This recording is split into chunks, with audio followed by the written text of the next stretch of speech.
Hello दोस्तों, स्वागत है आपका हमारे चैनल स्मार्ट एजुकेशन क्लासेस में। आज आपके लिए यूपी सुपर टीईटी, केबीएस और अन्य टीचिंग एग्जाम के लिए जो बायोलॉजी के प्रश्न आते हैं उसमें आपका परिसंचरण तंत्र के आज हम प्रश्न देखेंगे। काफ़ी महत्वपूर्ण प्रश्न है, लगभग आपके 27 प्रश्नों को हम सॉल्व करने वाले हैं।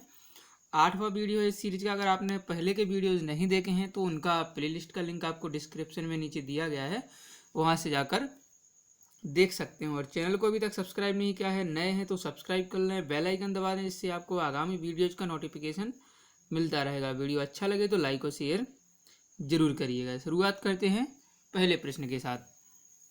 पुरानी और नष्टप्राय लाल रक्त कणिकाएं कहाँ नष्ट हो जाती हैं?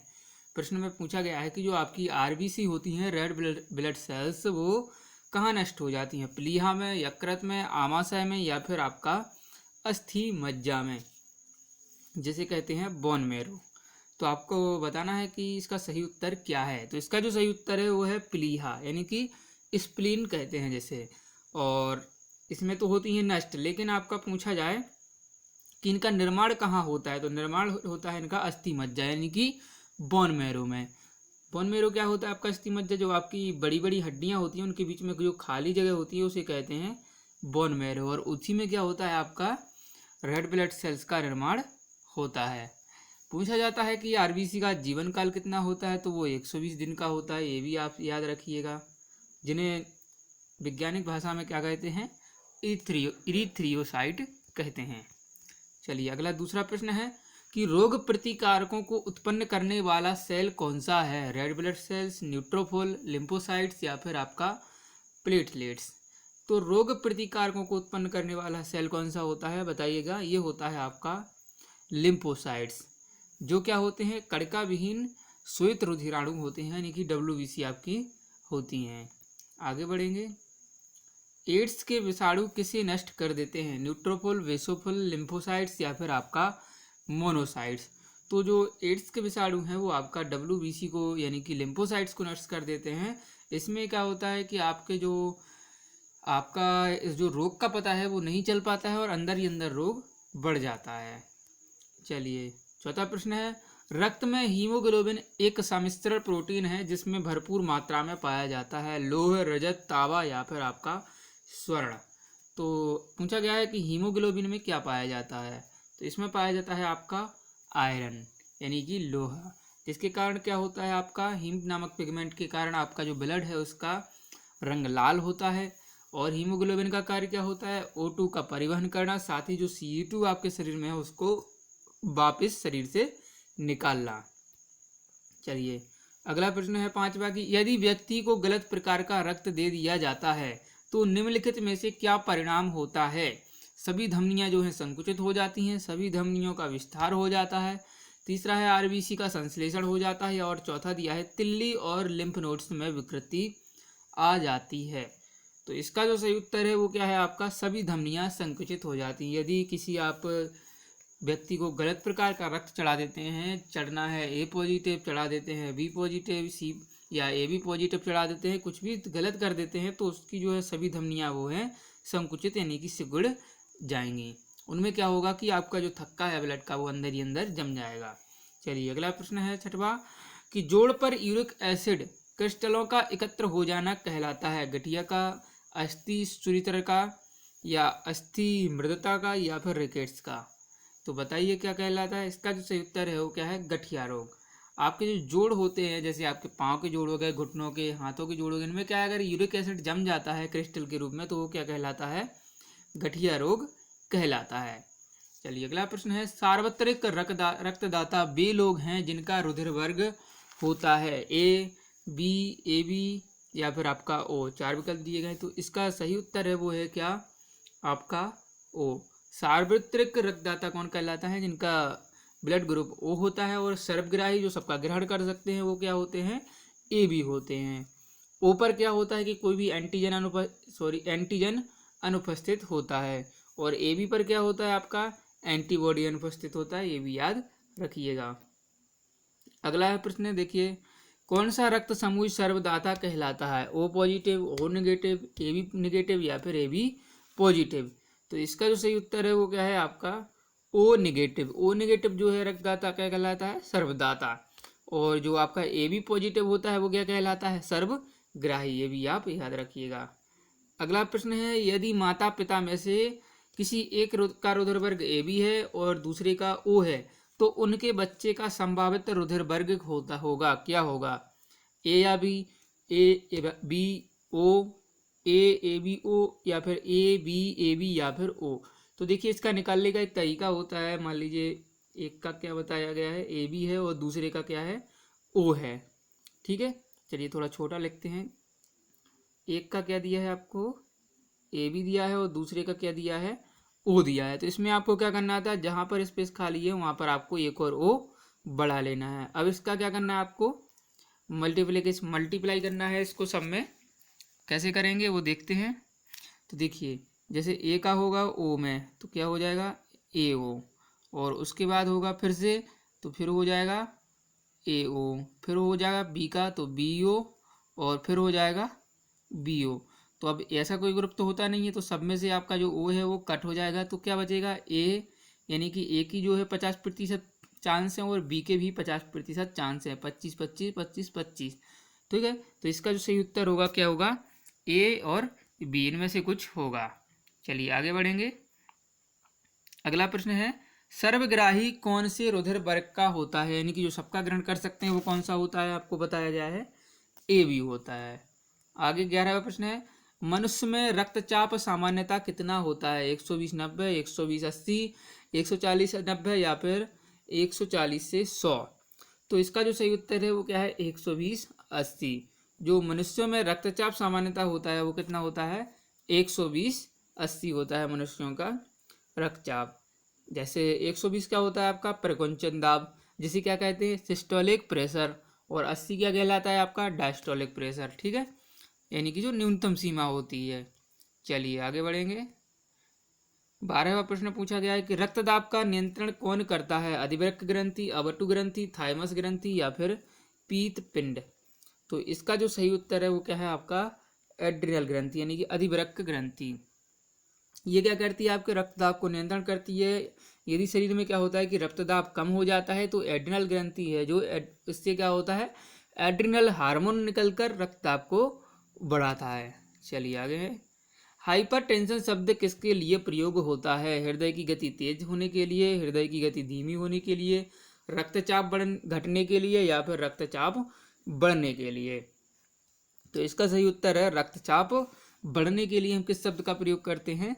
हाइपरटेंशन शब्द का प्रयोग करते हैं। अगला प्रश्न है आपका 14वां की मनुष्य के रक्त का पीएच होता है, कितना होता है? कम अम्लीय होता है, अधिक अम्लीय होता है, कम क्षारीय होता है या फिर अधिक क्षारीय। तो मनुष्य के जो रक्त का पीएच होता है वो कितना होता है आपका? 7.4 होता है। तो क्या होगा? कम क्षारीय, क्योंकि 7 तक होता है आपका उदासीन, 7 से कम अम्लीय, तो 7 से थोड़ा ही ज़्यादा है तो क्या हो जाएगा? कम क्षारीय।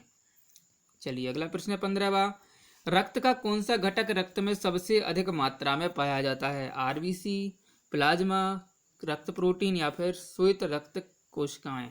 तो इसका जो सही उत्तर है वो क्या है आपका? प्लाज्मा। क्योंकि प्लाज्मा कितना पाया जाता है? ये क्या होता है? एक क्षारीय होता है, हल्के पीले रंग का होता है और जो ब्लड में इसकी मात्रा होती है वो क्या होती है? 55%। और जबकि जो 45% होता है उसमें क्या क्या होता है आपका? आरबीसी हो गया, डब्ल्यूबीसी हो गया और प्लेटलेट्स होती हैं।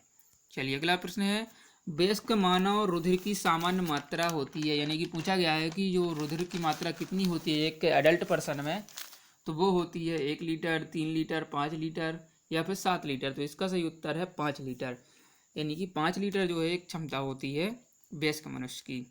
अगला प्रश्न है कणिका, यानी कि कार्पल्स के बिना रक्त के तरल अंश को कहा जाता है? ऊतक तरल, प्लाज्मा, सीरम या फिर लसिका। तो जिसमें कणिकाएं नहीं होती हैं तो वो क्या कहलाता है आपका? प्लाज्मा कहलाता है। अगला प्रश्न है, रक्त स्राव रोकने के लिए आमतौर पर किस एल्युमिनियम लवण का प्रयोग किया जाता है? Silver iodide, silver bromide, silver nitrate या फिर पोटास एलम।